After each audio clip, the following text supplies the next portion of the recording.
It's really great to be here. I'm Jane Difley, and I'm the President Forester at the Society for the Protection of New Hampshire Forests.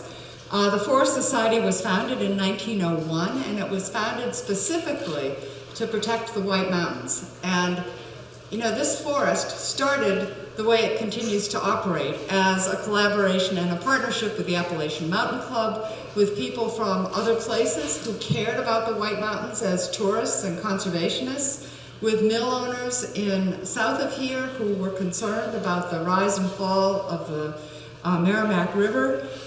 There's a lot of history, not only for the forest, but for all of the partners that have worked on the forest all these years. And I must say, I know you're going to hear from Claire a little later, but I wonder if, I'm going to wonder aloud, if the founders of the movement to create the White Mountain National Forest might be a little surprised to know that two women were heading up the White Mountain National Forest and the Society for the Protection of New Hampshire Forests. I wonder if they would have imagined that among many other things that have happened.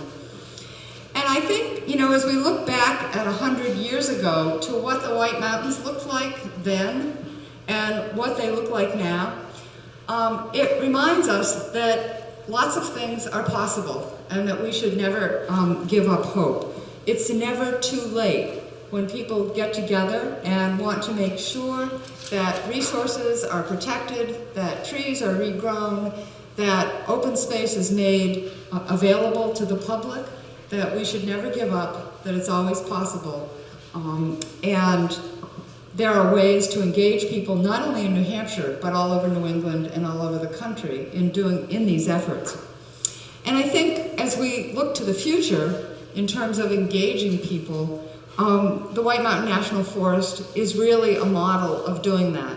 And we've engaged Plymouth State University and all of the partners here in this exhibit. It's really quite wonderful. I haven't gotten to see all of it yet, so I can't yet comment on it, but I'm so impressed from my first impressions of it. And I also think that we have opportunities to create or recreate and enhance an ethic of stewardship about our natural resources. We can do that through art, we can do it out in the field, we can do it by public presentations, and that's an ongoing opportunity that these kinds of collaborations and that the beauty of New Hampshire really offers to all of us. So I think this is a great example of how education and citizens and private organizations and the federal government can all collaborate together to achieve some really wonderful things. I know that the Forest Society, we own our own lands that we think are pretty wonderful and spectacular, but we know that the White Mountain National Forest is the gem, not only of New Hampshire, but of all of New England. So thank you.